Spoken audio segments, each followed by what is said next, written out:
Today is October 23rd, 2020.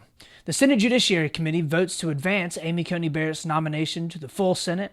Barack Obama tears into Trump in a fiery speech, and the last presidential debate goes down.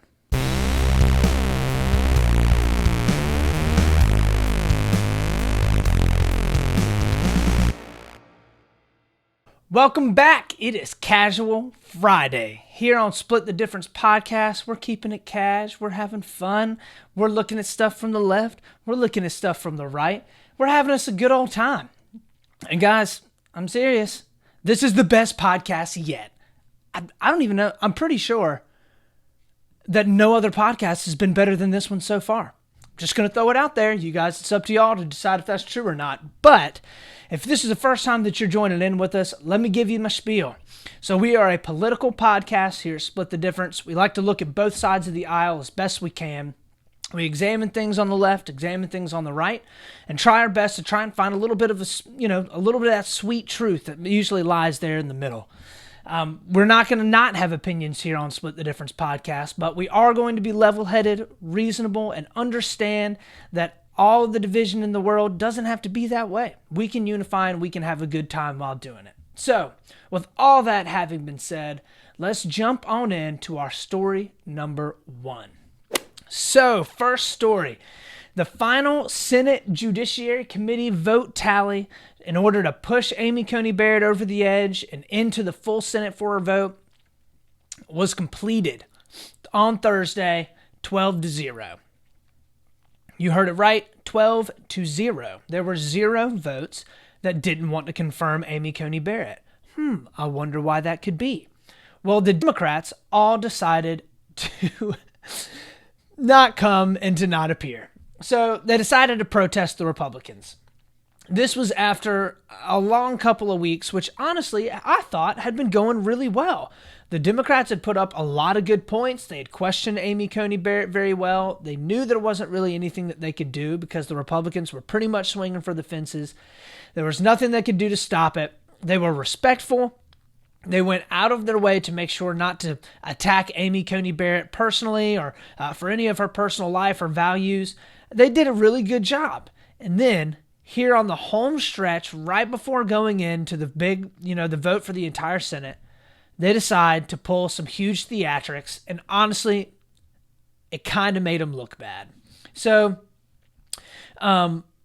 basically all of this is around, and we've talked about this on the podcast before, but the Democrats' huge argument against nominating and confirming Barrett is basically that they say that the Affordable Care Act and Roe versus Wade are in question because she's more of a conservative.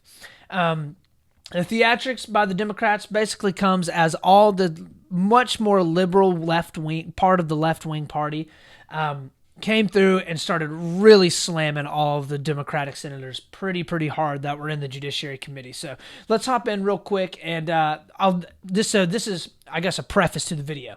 This is Dianne Feinstein, who, as a ranking Democrat there in the Senate Judiciary Committee, she, I thought, carried herself very well, asked a lot of very good questions throughout the process of Barrett being in to the nomination. And this is her basically talking to Lindsey Graham and telling Lindsey Graham that she appreciates the way that he's carried himself and appreciates the way that everything has been conducted so far. Honestly, this kind of bipartisan stuff needs to happen much more often. Doesn't happen nearly as much as it should, but she got slammed for it by all of this far left wing of the Democratic Party. So let's hop in now and take a listen to what went down. Mr. Chairman, I just want to thank you. This has been one of the best set of hearings that I've participated in, and I want to thank you for your fairness and the opportunity of going back and forth.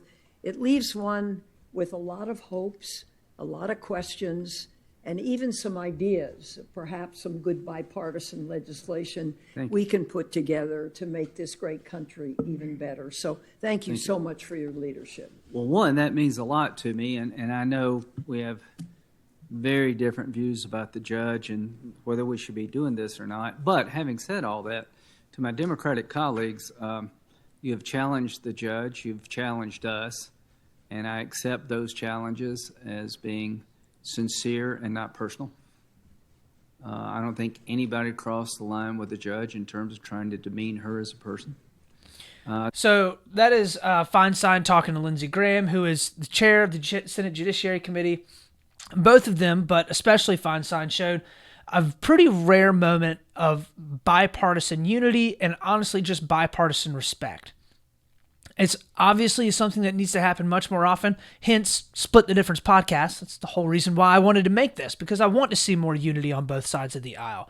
Well, needless to say, she got slammed for this by the far left. I mean, they absolutely ripped her to shreds, and it's pretty sad because it's one of those things where it's like there's nothing wrong with, as a Democrat, admitting that a Supreme Court justice a Supreme Court justice nomination was handled well because the other party was in charge and they ran things decently. There's nothing wrong with admitting that as a Democrat. The fact that she got hit for that is absolutely ridiculous. But Mitch McConnell, the head basically of all the Senate, he's pretty much the guy that runs the show, head dog Republican.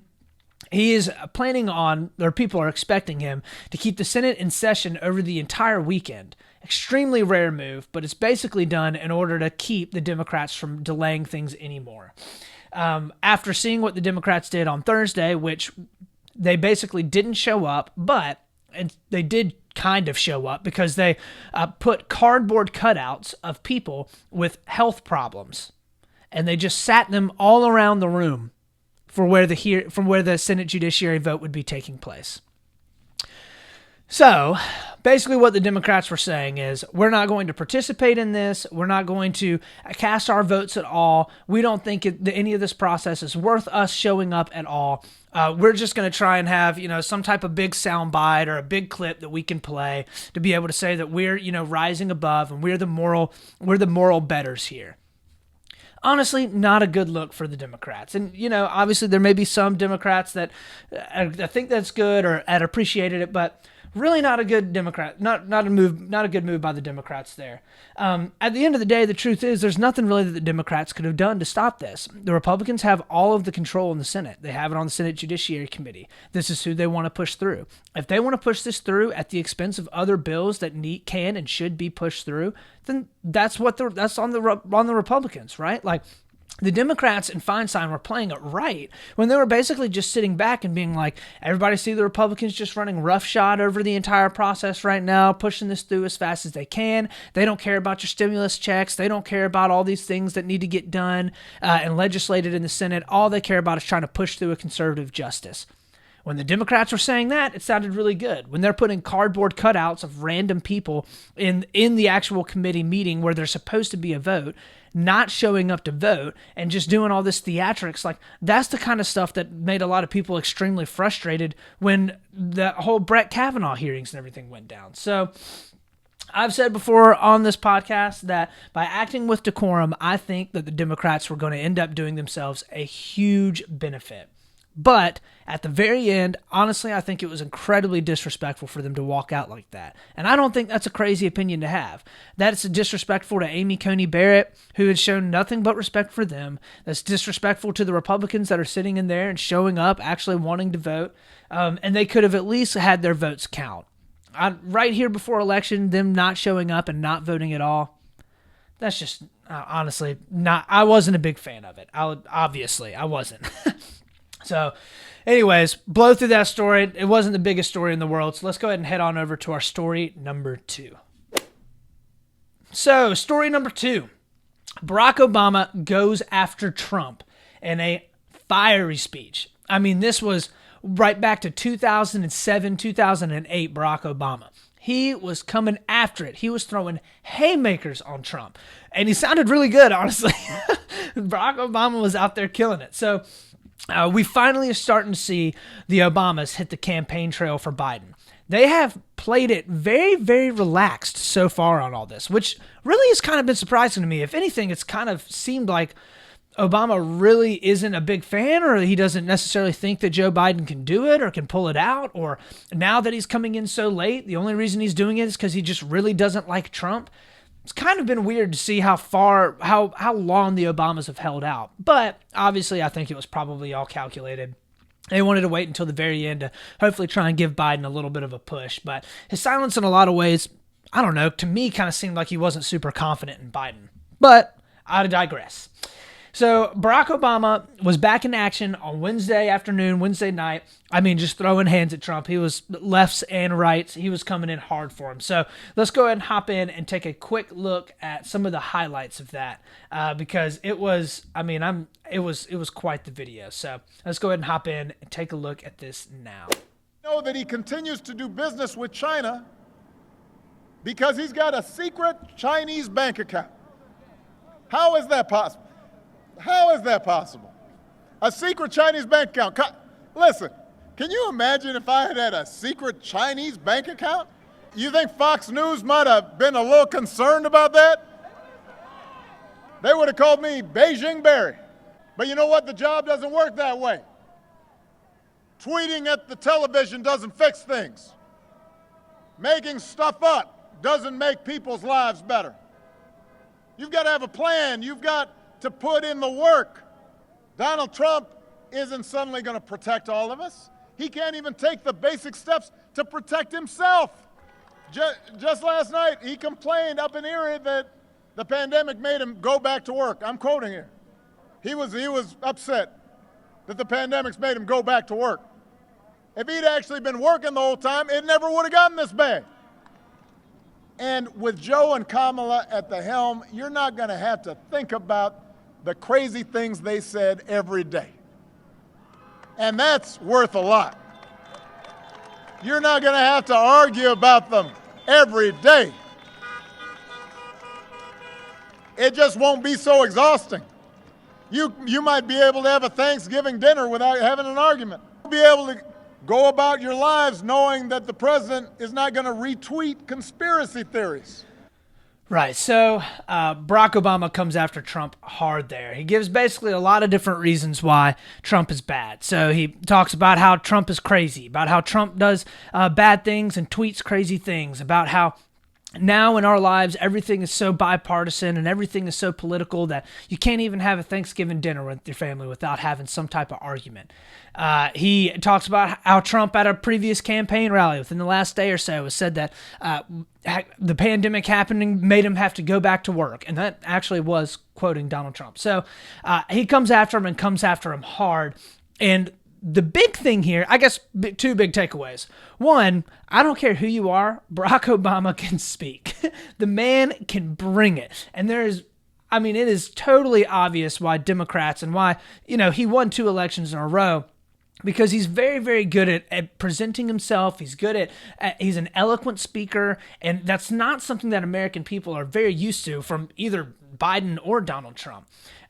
Honestly, it was kind of refreshing a little bit to see somebody that was standing up on stage that was putting together completely cohesive sentences and wasn't just running the other person, just saying a bunch of ridiculous stuff that honestly wasn't even coherent or didn't really even make sense. So I feel like I've just gotten used to listening to both President Trump and Vice President Biden, who just, honestly, they're tough to follow most of the time. So just for reference here was Trump's response to all of this. Trump basically came back and hit Obama back in his campaign rally not shortly long after. So let's take in and listen to this.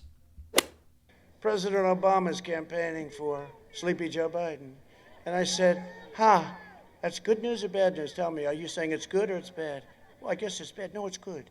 There was nobody that campaigned harder for crooked Hillary Clinton than Obama, right? He was all over the place. He said he will not be our president. But before that, he said he will not run. He didn't know me. Then I ran. Then he said he will not get the nomination. Then I got the nomination. Then he said he will not be our president. Then I won. I think the only one more unhappy than crooked Hillary that night was Barack Hussein Obama. All right, so that's Trump basically sitting there and firing back at Obama. And he came back at Obama pretty hard, too. But for the most part, he's just kind of, per usual, Donald Trump talking in circles. He's saying a whole bunch of incoherent stuff. But, all right, and this is a big but here. This is a big but. Trump knows what he's doing here a little bit, all right? And this may be, I guess, a little bit of a controversial, I don't know. I think Donald Trump knows what he's doing. Most people like to swing back and forth, and he mentions that actually later on in the speech, but most people swing back and forth wildly between whether Donald Trump is a mad genius or he's just a stupid buffoon. He has no idea what he's doing, no idea what he's saying. Well, you either got to have one or the other, all right? Honestly, I think that Donald Trump is a pretty smart guy. All right, as much as people may hate him, Donald Trump knows what he's doing, and he knows how to play his base. When he was sitting here and he was saying that that Barack Obama said that he wasn't going to run, and then he ran, that he wasn't going to get the nomination, and then he got the nomination, and that he'd never win president, but then he won the presidency, that's a big slap in the face to Obama, and it's a big slap in the face to the huge Democratic Party establishment that basically is taken to just attacking Trump any chance that they can get. So Donald Trump knows what he's doing here. He's firing up his base. He knows that there's people showing up to those rallies and they're listening to these rallies and they're hearing what he's saying. And he's basically like, listen, everybody's doubted me all along, but I've come through and I've picked the country up and I've done all the things that I said that I wanted to do. When you look at Trump and you see how he carries himself and you see the things that he says, the question isn't whether or not that it appeals to people, because it absolutely appeals to people. The question is whether or not it will appeal to more than just his base. And that's where Trump has to be able to pick up the votes if he wants to be able to win in November. And I don't necessarily mean people that were going to be voting for Biden, because for the most part, a lot of people have kind of stuck their claim in the ground and they really kind of know where it is that they're going to vote. But there are absolutely people that are sitting right now looking at it and saying, I don't really want to go vote because I don't necessarily like either of these two candidates very much. So I think, honestly, there's probably going to be some pretty record low voting turnout in 2020, kind of in the same way that in 2016 there was very, very low voting turnout. And I also think there could be some record high third-party voting as well. If Trump is not able to get in and convince people outside of his base that are to go out and to cast their votes for him. I mean, Trump, if he's not able to do it, there's no way he's going to be able to flip a lot of these swing states, and especially not going to be able to catch up in a lot of states that he's pretty far behind on. But just to touch on a little bit with what Barack Obama was saying. So in the video, you could hear Barack Obama kind of making his pitch, right? You want to be able to go back to when times were normal. Don't you remember back 4 or 5 years ago when I was president and Joe Biden was the vice president? Things were normal. Things were okay. Things weren't crazy like they are right now. That's his pitch. That's Biden's pitch. He's the return to normalcy. If Donald Trump is able to stand up like he did in his speech and basically be like, listen, things weren't normal then. You just think that they were normal. Or you just look back on those days and maybe you can't remember them very well. What's really normal is us making America great again. We want to go back to the normal from before Barack Obama. We want things to be different and we want things to be better. If Donald Trump's able to convince people, not just in his base, but a little bit outside of his base, that he's going to do well. If Joe Biden, I don't know, it's tough for me to look at Joe Biden's pitch of like a return to normalcy and be like, this is a great pitch for the American people. Although I'm sure that there are plenty of people that appeals to, because all of us really are kind of tired of all the craziness every day.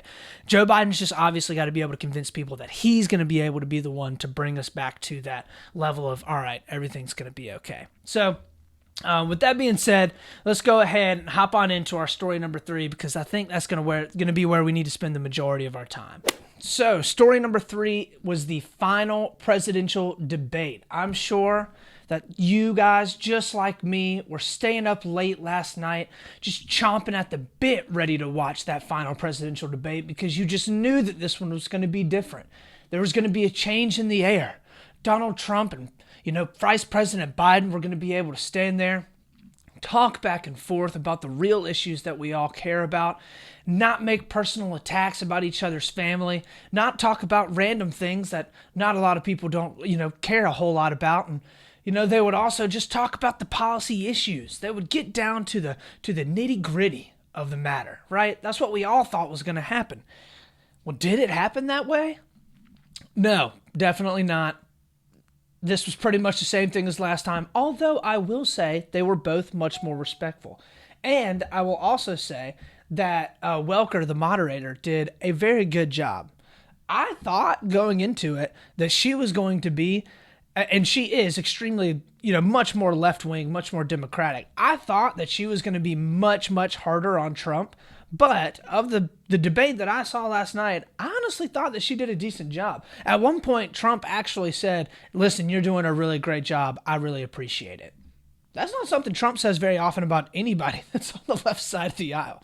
So I was going to sit down and play a whole bunch of clips and analyze the clips and just chop them all up and go back and forth. But honestly, it really wasn't worth it. It's not a lot of stuff that most of us don't already know. Most of it wasn't talking about policy and the differences between their policy prescriptions about how to solve stuff. It was pretty much Joe Biden, the story about Joe Biden and Joe Biden's son Hunter, and how Donald Trump was basically now saying that Joe Biden is corrupt, that he has corruption in the White House, that he was basically, taking all this money from Russia and from the Ukraine, and Joe Biden was then saying the same thing about Donald Trump, and they just went back and forth on it. So there weren't a ton of big highlights. It was pretty much both of them kind of just trying to stay on their own message, which I do think both of them did pretty well. Trump came out and was basically like, you guys don't want all of that same old Joe that was in there. Joe Biden has been in office for 47 years, and he hasn't been able to accomplish any of these things that he says that he's going to accomplish. Joe Biden has also been in office for 47 years and has flip-flopped back and forth multiple times on issues that are incredibly important to us as voters. So he brought up, for example, fracking. He talked about fracking a lot. Trump had a video made about fracking when he was in Pennsylvania last week, basically asking questions to Joe Biden and Kamala Harris about whether or not they would want to outlaw fracking. And Joe Biden being on camera, basically being like, yeah, of course I'd want to, get rid of fracking. I don't want fracking anymore. But then when he's talking to Pennsylvania, he says that, he does want fracking. So another example is healthcare. Joe Biden has kind of gone back and forth. Joe Biden, I don't think has ever openly said that he wants socialized healthcare, right? That's something now that he's really pushing against because America doesn't want socialism. But Kamala Harris absolutely came out and said that she wanted Medicare for all. She wanted total socialization of healthcare, and then had to kind of walk that back when she realized that the electorate wasn't that left leaning. So President Trump's whole argument here, right, basically was Joe Biden isn't nearly as moderate as he says that he is. He wants to socialize healthcare and medicine. He wants to get rid of fracking. He wants to buy into this far left portion of the Democratic Party, and I'm here to try and stop that because I don't think that Joe Biden, or that we should have a president at all that is moving towards this all-out leftism, right? It was also almost kind of as if like Trump was fighting against like this cultural leftism that is kind of moving, or cultural democratic side that is moving in, which is interesting because I guess throughout the past 40 or 50 years, it's normally been the Republicans that have jumped up and down and said like, oh, the economic plans and what's going on with money is the most important. But now it's kind of seems like Trump is really riling his base up around the fact that like, all of the political correctness culture and all of the cancel culture and all of the saying that America is horrible, all of that culture is something that we have to push back against. And that's where I want to like stake my claim as this, Republican elector, the person that you're going to be putting into the presidency, which is interesting because, Joe Biden, his big argument against Donald Trump is that like his deficit with China has actually grown more. He's spent more money than than presidents in past. Like that, Donald Trump really, in a lot of ways, it's not as much of a cultural argument or a social argument as much as it is Donald Trump is his economy isn't nearly as good for the everyday American as Donald Trump claims that it is. So, and we'll get onto that a little bit more when we kind of talk through Biden, but Donald Trump was in peak Donald Trump fashion. He honestly wasn't interrupting Joe Biden nearly as much as he was in the last debate. I think that he realized that was a really bad look, and he cleaned it up. Good for you, Donald Trump. That really needed to happen. All of us were really tired of the whole interrupting thing. That was horrible. So, He, of course, gets asked about his tax returns, of course, gets asked about Russia. And Donald Trump basically was like, listen, I'll roll out my tax returns when I'm not under audit anymore. He brought up the fact that he was under investigation by the Mueller team. And he was like, basically, what did he say? He said, I was put through a phony witch hunt with a team of 18 angry Democrats that spied on my campaign and spent $48 million, and they found no collusion and nothing wrong. That is a decent argument on Trump's side, because that's pretty much what happened, okay? The only thing that they ended up really kind of getting Trump on was, obstruction of justice, but they didn't actually charge Trump with anything.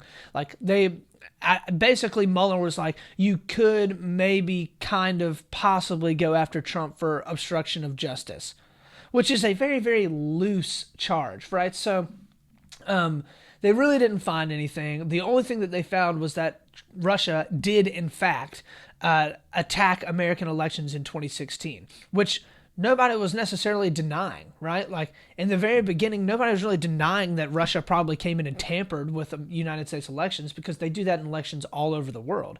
It was, did Trump collude purposefully with Russia? So, he went back and forth with Joe Biden about that. Honestly, there wasn't a ton there. Joe Biden, from what I heard, didn't get a ton of big punches in on Trump. Trump didn't get a lot of big punches in on Biden. It was really just them kind of, I feel like they're almost kind of getting used to one another. The point that I feel like Donald Trump kind of lost was on healthcare. It did seem like Trump Trump has for the past 4 years not really had an answer on healthcare. He basically, kind of talked through you getting rid of the individual mandate in Obamacare and trying to open up for more transparency so that people know the costs they're getting from hospitals and stuff. But he didn't really have an answer as to like, well, what are you going to do going forward? Like, you say that you want to get rid of Obamacare and you say that you want to replace it. Okay, if that's your plan, then what are some specific things that you think are good about Obamacare or bad about Obamacare that need to be repealed and replaced, and what are you going to replace it with? Because I think that Americans realize right now you can't just go through and just wipe out the entirety of the healthcare system and then be like, okay, it's fine. You can't do that, because there has to be something in place to be able to kind of piece together the things that are going to fall apart as a result to Obamacare being pulled away. I mean, Obamacare is so intricately intertwined throughout the entirety of the healthcare system in the United States right now. If you were to go through and repeal it, there would be some massive holes there. So Joe Biden realized that and talked about this. So we can go ahead and hop in, I guess, to Joe Biden a little bit and kind of talk through the places where I think that he did well, things that maybe not so well. So I think the place where Joe Biden shined a little bit was healthcare. It's clear, I think, if you look at polling data and if you look at I guess sentiment in America, people, I don't think the majority of Americans are super bought in on Obamacare. They're so attached to it that they feel like they have to have it. It's clear that most Americans like and want to keep their private insurance, so they definitely don't want total socialization of healthcare. But most Americans, I don't necessarily think, have a huge problem with Obamacare. They wouldn't have a huge problem with seeing it go, but I think mostly people just want the healthcare system in America fixed, right? And so Joe Biden is basically saying that he wants to come in, create a government-run public option, and he wants to allow people to be able to keep their own health care if they get it through work, if they like it. And he was basically coming out and saying, listen, I don't want total socialization of healthcare. I don't believe in socialism. Socialism is not the way that we need to go. We want to be able to come in and basically just provide a government-run public option for the people that are on the lowest tiers and the lowest totem poles of our society.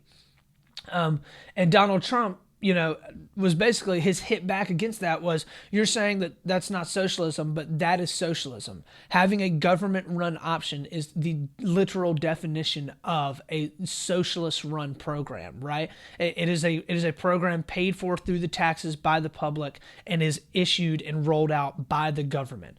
That is a socialist policy. Donald Trump's not wrong there. That's 100% correct. But what Joe Biden is saying is I'm not pushing for Medicare for all. And he said And he said that he wants to roll out Biden Care. So Biden Care, and what he called it, would basically be you're automatically enrolled in the government option if you can't afford it. He says that he supports private insurance. Nobody will lose it. He supports private health care. No one will lose it. He doesn't support a socialist plan. Some of that is, pretty confusing because I guess it is a government-run sort of half socialist type plan. But he basically was like, it's going to cost money. It's going to cost $700 billion over the next 10 years, but it will be well worth it. And this is, kind of the pitch coming from a lot of the left side of the aisle and coming from Joe Biden.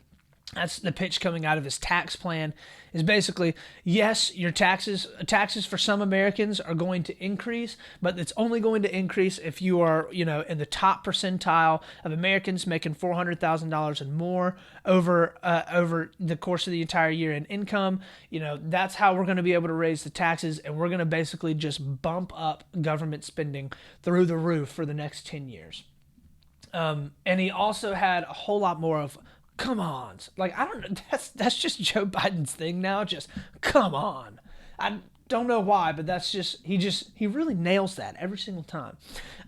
The other thing, I think the point, I think that Joe Biden did actually decently well in healthcare because there's a lot of misconstruing that Republicans have done about his healthcare plan. Yes, he wants to expand Obamacare, but he doesn't want to push for Medicare for all like a lot of the Democrats do. So I understand, I guess, maybe the Republican push against that because it is one step closer to, a more socialized healthcare plan run by the government.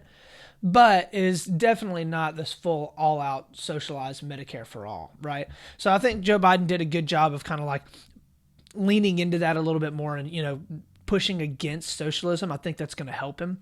On the other side of the aisle, on the other side, the place where I think Joe Biden didn't do well is all this controversy that's going on right now with his son, Hunter Biden. So Donald Trump was in full bore, ready to go, ready to attack him on that. And a lot of it is because I feel like Republicans and Trump feel like they haven't had their voice heard on this. I mean, with Twitter and Facebook kind of basically cutting the story out, it's gotten coverage, but almost only on right-wing sites. So Trump came after him pretty hard. Biden didn't really have a lot of answers outside of, well, that's not true. This stuff just isn't true, blah, blah, blah. So Trump hit Biden pretty hard on that, and I don't think that it made Biden look great. So but Joe Biden said over and over that my son wasn't doing anything unethical. I wasn't doing anything unethical. We've had people come in and basically look at the entirety of our dealings and everything's fine. They've never really found any unethical activity. So take that for what you will. Honestly, at this point, I think that it's just a nothing story that'll probably go away after November 3rd. Nobody's going to really care about it all that much anymore. It's just like every other story that comes out trying to attack a president right before election or vice president or whatever a nominee is or candidate is right before they go into the election. Just kind of stereotypical stuff of what we have in our politics right now, unfortunately. So if we're looking at who won the debate, what were the big takeaways? I don't necessarily think that either of them won the debate in a traditional sense, right? But I do think that this debate actually looked a little bit better for Donald Trump. And the only reason I say that is not because I think that Donald Trump necessarily debated better or had better points, but he didn't embarrass himself like he did last time. And that goes a really long ways. Donald Trump, during the last debate, the only thing anybody could talk about was how incredibly annoying and obnoxious it was to sit there and listen to him talk. This time around, he was a bit more respectful. He didn't constantly interrupt the moderator or constantly interrupt Joe Biden. It made him look like he actually had his head on straight a little bit, and he was there to prepared, trying to make sure that his message got out. That's a much better look than the crazy dude standing on the side of the stage trying to, beat Joe Biden over the head with a stick. So I think it made Trump look a little bit better for sure. He was able to kind of get on his agenda, stay on his agenda, and just kind of roll through a lot of the stuff that he needed to be able to talk through. And it was a good look for him. Joe Biden didn't necessarily have a lot of the talking points that he did. He stumbled over his words a lot. And I don't think that Joe Biden necessarily did bad, but at the end of the day, it's one of those things where it's like if you were voting for Trump beforehand, you're still voting for him. If you were voting for Biden beforehand, you're still voting for him. I don't know that it was an extremely consequential debate. Sorry to report, nothing crazy happened last night. So with all of that being said, we'll go ahead and wrap up story number 3 and head on in to Made Me Smile. This is my favorite segment of the show, and the Made Me Smile that I have today actually is really cool. It's a video done by two people that were running for governor out in Utah. Let's hop in and let's take us a look at this, because honestly, it was really interesting. It was an ad that they did. I'm Chris Peterson. And I'm Spencer Cox. We are currently in the final days of campaigning against each other to be your next governor. And while I think you should vote for me, Yeah, but really you should vote for me. there are some things we both agree on. We can debate issues without degrading each other's character. We can disagree without hating each other. And win or lose in Utah, we work together. So let's show the country that there's a better way. My name's Chris Peterson. And I'm Spencer Cox. And we approve this message. Awesome. So that's Chris Peterson and Spencer Cox. They are two people that are running for governor, I believe, out in Utah. And they came out with a joint commercial that got a lot of publicity over this past week. But basically the premise of it is, yes, he's a Democrat. Yes, he's a Republican.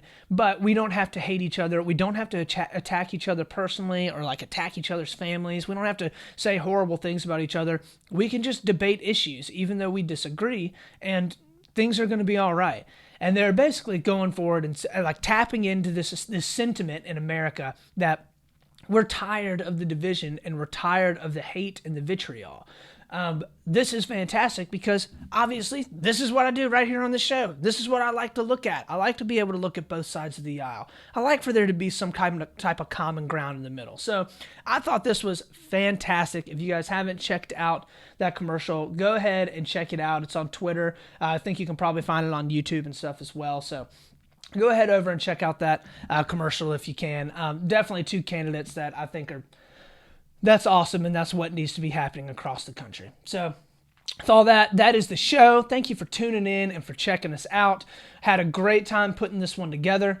If you have any questions or thoughts or feedback, please hit me up on social media. I'm on Instagram. I'm on Facebook. I've got my website, splitthedifference.com with 1 T, SPLITHE difference.com.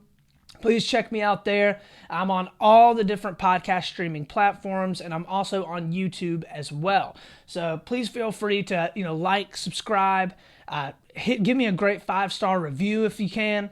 Definitely helps me out. Definitely lets me know what you like and what you don't like.